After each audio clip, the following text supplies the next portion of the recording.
सो hello बच्चों, welcome back to the revision series. एक ऐसा सीरीज जो कि सभी जे एस्पिरेंट के लिए बहुत ज्यादा इंपॉर्टेंट है। आज जो टॉपिक हम लोग यहाँ पे कंप्लीट करने वाले हैं that is your error analysis, which is a very important topic for JEE Main as well as JEE Advanced, right. और अगर अभी तक हमारे इस टेलीग्राम चैनल को नहीं ज्वाइन किया तो ज्वाइन कीजिए, where we continuously post our videos and PDFs, ताकि आपके साथ कोई भी कंटेंट मिस नहीं होना चाहिए। यहाँ पे जो हमारा फ्लो रहने वाला है वो कुछ रहेगा इस तरीके से। सबसे पहले हम लोग यहाँ पे absolute error, relative error and percentage error को समझेंगे। फिर हम लोग यहाँ पे कॉम्बिनेशन ऑफ एरर्स के बारे में समझेंगे and at the end we are going to see some good 4 to 5 previous year questions, जो कि आपके पूरे कॉन्सेप्ट को एकदम अच्छा कर देगा कि कैसे इसको यूज करना है, ठीक है। और एंड में आपको बताया जाएगा कि इसके अलावा आपको और कहाँ कहाँ से सवाल सॉल्व करना है, ठीक है। तो चलिए हम लोग इसको शुरू करते हैं। और आगे बढ़ने से पहले हमने जितना भी टॉपिक्स को रिवाइज किया है सभी का लिंक आपको इसी प्रेजेंटेशन में है।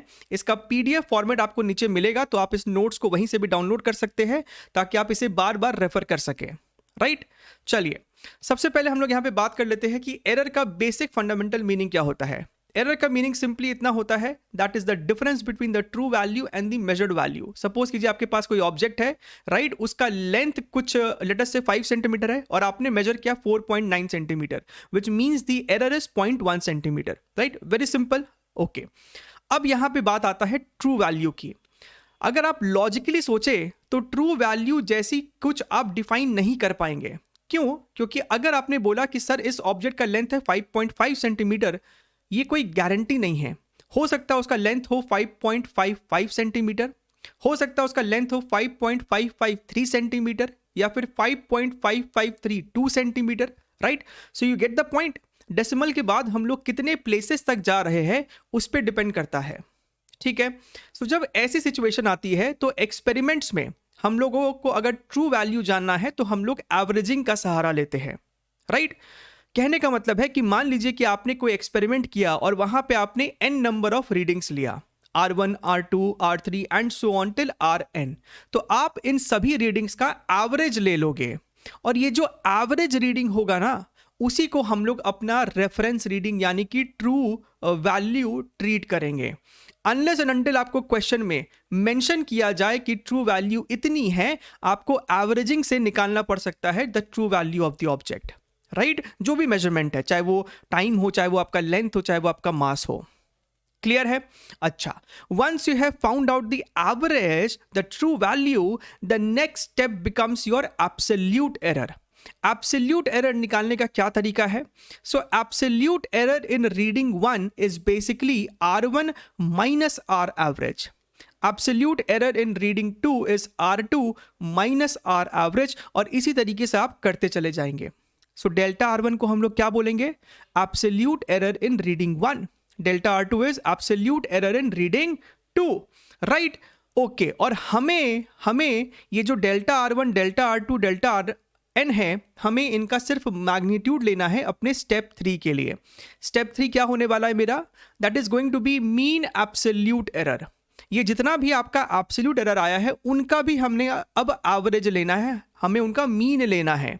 और जब आप इसका मीन लेंगे आपको सिर्फ यहाँ पे उनका मैग्नीट्यूड्स लेना है, because we always tend to try to find the maximum possible error, और उसके लिए आपको सिर्फ उन्हें ऐड करना है, आपको सिर्फ उनका मैग्नीट्यूड्स चाहिए, ठीक है। This is your delta R average. Now your game is over. आपने सब कुछ कर लिया है, आपको अब अपने रीडिंग को फाइनली लिखना है। So the final reading is going to be how much? R average plus minus delta R average.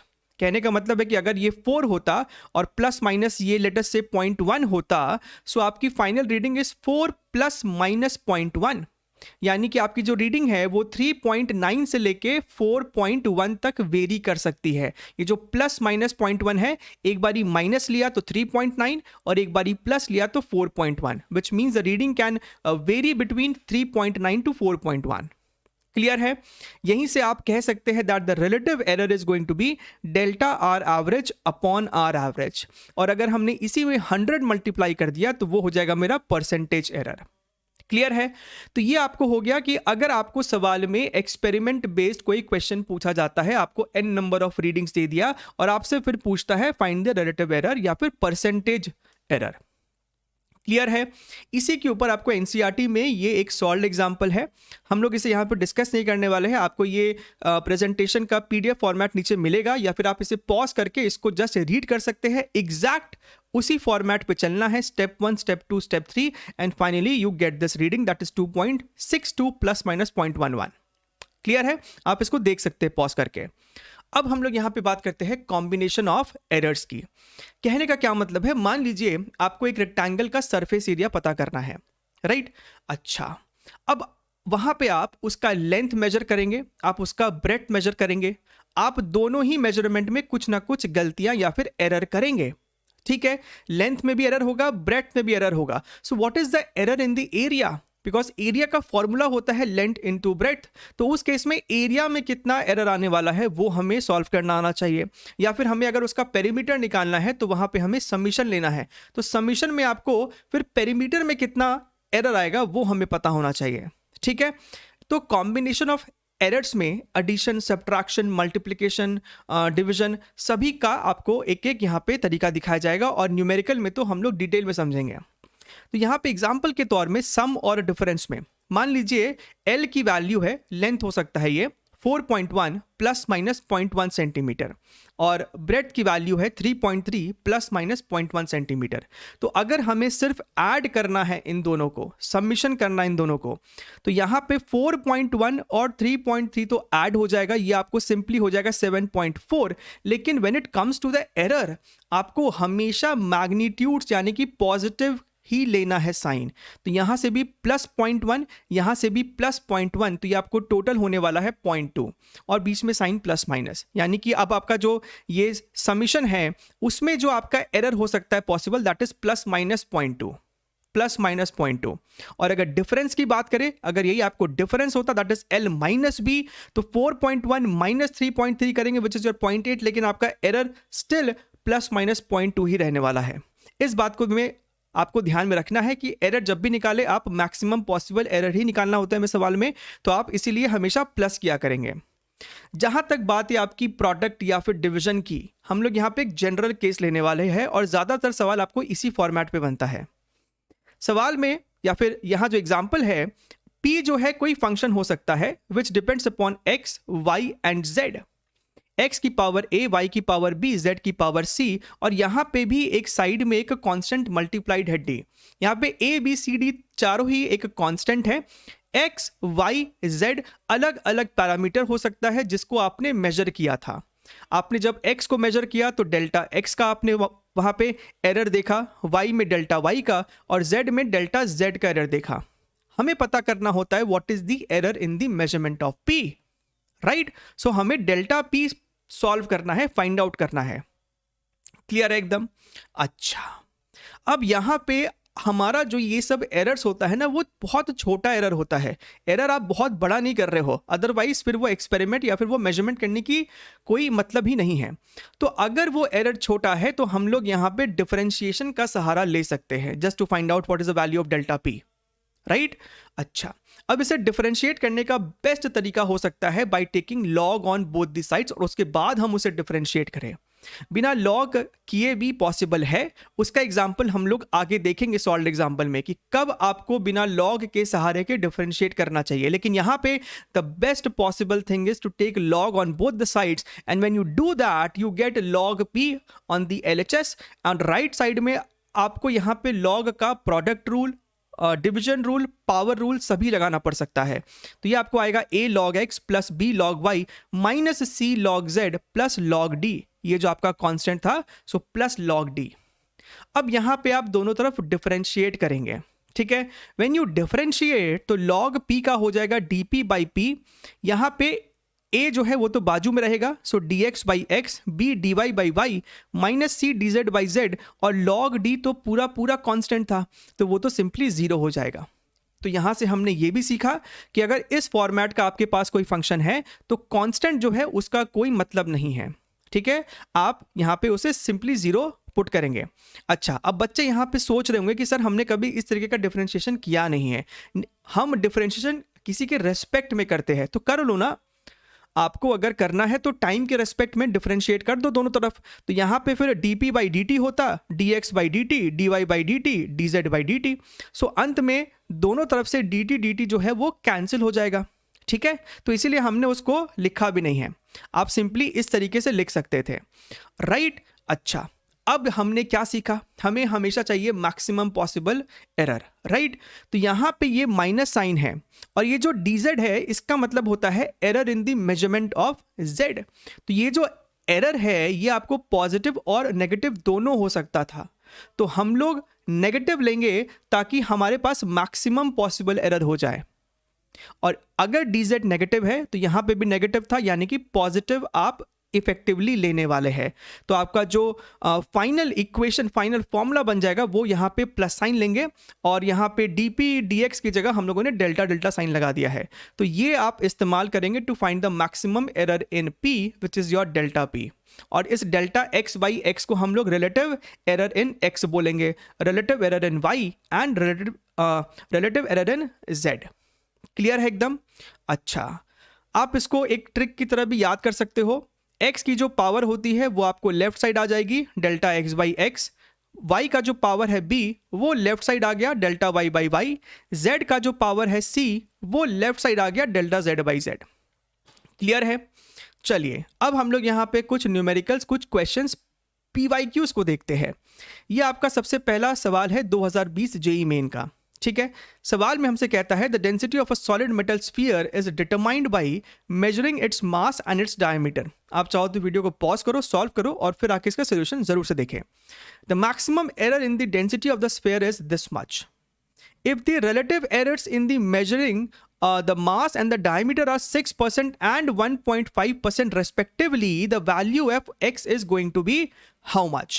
ठीक है, तो ध्यान से यहाँ पे इसका सोल्यूशन को समझिएगा। हमसे सवाल में बोल दिया गया है that the relative error in the measurement of mass is 6%, यानी कि delta m by m into 100 is 6%। हमसे डायमीटर के लिए बोलता है 1.5%, यानी कि delta d by d into 100 is 1.5%, right. The maximum error in the density of sphere is something dash percentage, हमें x निकालना है। So basically हमें यहाँ पे delta rho by rho into 100 solve करना है। अब हमारे पास रो का फॉर्मूला क्या होता है, डेंसिटी का फॉर्मूला होता है मास अपॉन वॉल्यूम, राइट। और एक स्फीयर का वॉल्यूम होता है 4/3 पाई आर क्यूब, या फिर रेडियस की जगह हम d/2 बोल सकते थे। तो फॉर्मूला हो जाएगा 4/3 पाई d क्यूब बाई 8। अगर आप ध्यान से देखें तो यहाँ पे 4 पाई 3 8 ये चारों कॉन्स्टेंट्स हैं। तो अगर हम वही चीज को यूज करें delta rho by rho and all, so delta rho by rho is equal to mass की जगह लिखेंगे delta m by m plus, और यहाँ पे d की पावर 3 थी तो यहाँ पे 3 आ जाएगा डेल्टा d बाई d। अब आपको यहाँ पे दोनों तरफ 100 से मल्टीप्लाई करके इन वैल्यूज को सब्स्टिट्यूट करना है। तो हमने 100 से मल्टीप्लाई किया और राइट साइड में delta m by m into 100 की जगह सीधा 6% लिख दिया हमने यहाँ पे। सो दिस इज 6% प्लस 3, क्योंकि यहाँ पे ऑलरेडी एक 3 था, और ये आपका हो जाएगा 1.5, क्योंकि delta d by d into 100 1.5 था। आप सॉल्व करेंगे 10.5% आएगा, लेकिन ये 10.5% delta rho by rho into 100 है। ये 10.5 x बाई 100 के बराबर होना चाहिए। तो आपने जब इक्वेट किया तो x की वैल्यू आती है 1050 and this was your answer. Clear है। चलिए आगे बढ़ते हैं। सेम सवाल है, the density of material in the shape of a cube is determined by measuring 3 sides of the cube and its mass. If the relative errors in the measuring the mass and the length are respectively इतना, the maximum error in the determination of density is how much. Same सवाल है 2018 का, आप इसको try कीजिए, यहाँ पे इसका सोल्यूशन लिखा हुआ है, सेम है, हूबहू है एकदम। क्लियर है, आप इसको रीड कर सकते हैं। थर्ड क्वेश्चन देखिए, ये एक ऐसा फॉर्मेट है जो कि 2018, 19, 20, 21 हर बार आपसे ये सिमिलर क्वेश्चन पूछा गया है। तो एक बार सीख लीजिए, ये similar solved example even NCERT में भी है। सवाल में कहता है in a simple pendulum experiment for determination of acceleration due to gravity the time taken for 20 oscillation is measured by using a watch of 1 second least count. अब अगर किसी भी सवाल में आपको किसी भी सवाल में लीस्ट काउंट दे दिया जाता है, मेजरिंग डिवाइस का लीस्ट काउंट का मतलब है कि मिनिमम मेजरमेंट जो वो डिवाइस ले सकता है, तो लीस्ट काउंट ही आपका एरर हो जाता है। ठीक है, इस बात को ध्यान में रखना है। So, using a watch of 1 second least count, the mean value of time taken comes out to be 30 seconds. So, 20 oscillation आपने जब लिया तो टोटल टाइम हुआ 30 सेकेंड, यानी 30 सेकेंड आपने उस स्टॉप वॉच में मेजर किया है, जिसमें एरर 100% 1 सेकेंड के आसपास रहा है. सो 30 प्लस माइनस 1, ये आपका कुछ फॉर्मेट बना है. The length of the pendulum is measured by using a metre scale of least count 1 mm and the value obtained is 55.0 centimetre. The percentage error in the determination of gravity is close to how much. तो यहाँ पे सबसे पहले हमने लिख दिया है least count is the taken as the error. Time period का फॉर्मूला ये है, लेकिन हमें ग्रेविटी में चाहिए एरर, तो हमने इसको रीअरेंज किया और ग्रेविटी को रख दिया लेफ्ट साइड. अब यहाँ पे 4 और पाई स्क्वायर कांस्टेंट है, तो हम यहाँ पे लिख सकते हैं delta ji by G is equal to delta L by L plus 2 times delta T by T, क्योंकि यहाँ पे t की पावर 2 थी, तो हमने यहाँ पे लिख दिया. और ये सारा चीज राइट हैंड साइड वाला मेरे पास है. डेल्टा एल कितना है 1 mm, लेकिन हमारे पास जो लेंथ है वो सेंटीमीटर में है. तो अगर लेंथ सेंटीमीटर में है, अगर नीचे वाला चीज सेंटीमीटर में है, तो ऊपर वाले को भी सेंटीमीटर में ही कन्वर्ट कर दो. सो 1 mm की जगह हमने यहाँ पे लिखा है 0.1 सेंटीमीटर. इसमें बच्चे गलती करते हैं. लेंथ 55 सेंटीमीटर, डेल्टा टी जो है राइट वो क्या है, लीस्ट काउंट क्या था 1 सेकेंड, तो ये 1 सेकेंड है, और total time measured is 30 second. ठीक है, तो यहां पे आपको t की जगह 30 ही पुट करना है, क्योंकि 30 सेकेंड मेजर करने में जो एरर रहा होगा वो 1 सेकेंड का रहा था. यहां बच्चे क्या करते हैं, 30 सेकेंड को 20 से डिवाइड कर देते हैं राइट फॉर 1 ऑसिलेशन. ऐसा नहीं करना, क्योंकि अगर आपने 30 को 20 से डिवाइड किया है तब आपको 1 को भी 20 से डिवाइड करना होगा. सो अंत में आपको 20 कट जाने वाला है. तो आप इस बात को ध्यान में रखें कि टोटल टाइम मेजर करने में 1 सेकेंड का एरर था. क्लियर है एकदम. अच्छा, अब इस चारों को आपको यहां पे सिंपली पुट करना है. You put it, you will get this much, और delta ji by g into 100 करना है to find the percentage error. तो आपने दोनों तरफ 100 से मल्टीप्लाई करना है. यहाँ पे आपने 100 से मल्टीप्लाई कर देना है, तो ये आपको 10/55 हो जाएगा, और ये 20/3 आपने सॉल्व किया, 6.8 ईजिली आ जाएगा. क्लियर है, which is option number B. चलिए आगे बढ़ते हैं. फोर्थ क्वेश्चन 2020 जेईई मेन का है. Very very simple question. आपको यही फॉर्मेट है, हमें इसे डायरेक्टली यहाँ पे लिखना है. Delta Z by Z is equal to a की पावर 2 थी तो यहाँ पे 2 आ जाएगा, 2/3 था तो यहाँ पे 2/3 है, c अंडर रूट है यानी पावर हाफ है तो यहाँ पे हाफ आ जाएगा, और यहाँ पे क्यूब था तो यहाँ पे 3 आ जाएगा. अब आपके पास यहाँ पे सब कुछ है. The percentage error in the measurement of a b c d आपको दे रखा है, आपको यहाँ पे पुट करना है. Very very carefully try to solve it. दोनों तरफ आप 100 से मल्टीप्लाई कर देंगे क्योंकि परसेंटेज एरर पूछ रहा है. So delta Z by Z into 100 right, to delta A by A into 100, और delta A by A into 100 कितना है 2%. सो 2 इंटू 2, 2/3 इंटू 1.5 राइट, यहाँ पे दे रखा है. आप सॉल्व करेंगे आपको आंसर आ जाएगा 14.5%. Very simple questions right. ये सवाल थोड़ा सा इंटरेस्टिंग है, 2014 जेईई मेंस का सवाल है. ठीक है, यहां पे हम लोग कुछ अलग तरीके से, यानी कि जैसे आप डिफरेंशिएट करते थे बिना लॉग के सहारे के. सवाल में हमसे कहता है the current voltage relation of a diode is given by current is equal to e to the power 1000 capital V upon capital T minus 1 milli ampere. सबसे पहले तो यहां पे ध्यान से देखो, आपको ब्रैकेट के बाहर मिली एम्पियर दिया है, यानी यहां पे जो 1 है ना उसका यूनिट भी मिली एम्पियर ही रहा होगा.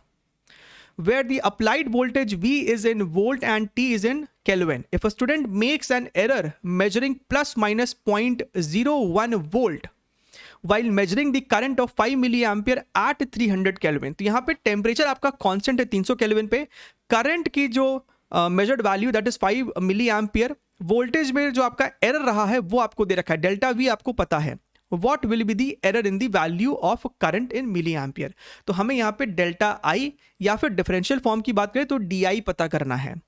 तो यहाँ हम क्या करेंगे ना, हम लोग यहाँ पे डिफरेंशिएट कर देंगे with respect to voltage. We will do DI by DV. ठीक है, लॉग से भी कर सकते थे, आप उसको खुद से ट्राई कीजिएगा, लेकिन जो इसका सिंपलर इजी तरीका रहेगा कि हमने यहाँ पे इसको डिफरेंशिएट कर देना है DI बाई DV. अगर हम लोग गिवन चीज़ों की बात करें तो हमें ये सब गिवन है.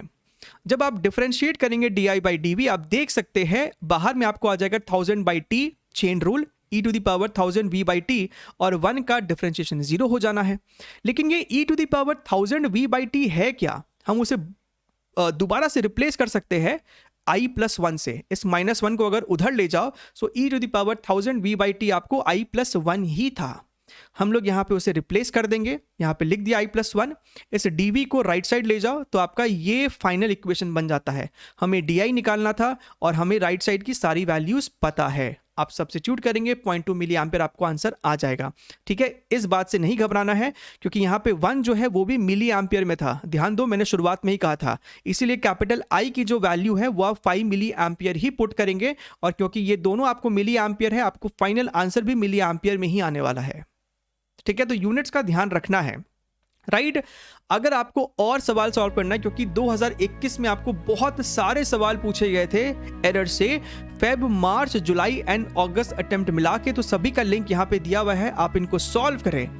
और आई विल ऑल्सो रेकमेंड कि एरर्स के लिए एडवांस के 2015 से लेके 20 के जो आपके न्यूमेरिकल्स है वो भी इसी चैनल पे सॉल्व है, ये उसका लिंक है। यहाँ पे आपको डिसेंट एरर्स के सवाल हैं और ये सारे सवाल आपको जेई मेंस में रेप्लिकेट किए जा सकते हैं, तो आप इनको भी जरूर से सॉल्व करें, राइट। इसके अलावा और जितने भी इंटरेस्टिंग लिंक्स है, चाहे वो रिवीजन सीरीज हो, PYQs का लिंक्स हो, या फिर हमारा जो गोल्ड माइन लिंक है, आप सभी को यहाँ से फॉलो कर सकते हैं। हम लोग मिलते रहेंगे और वीडियोस में, तब तक के लिए take care and bye bye.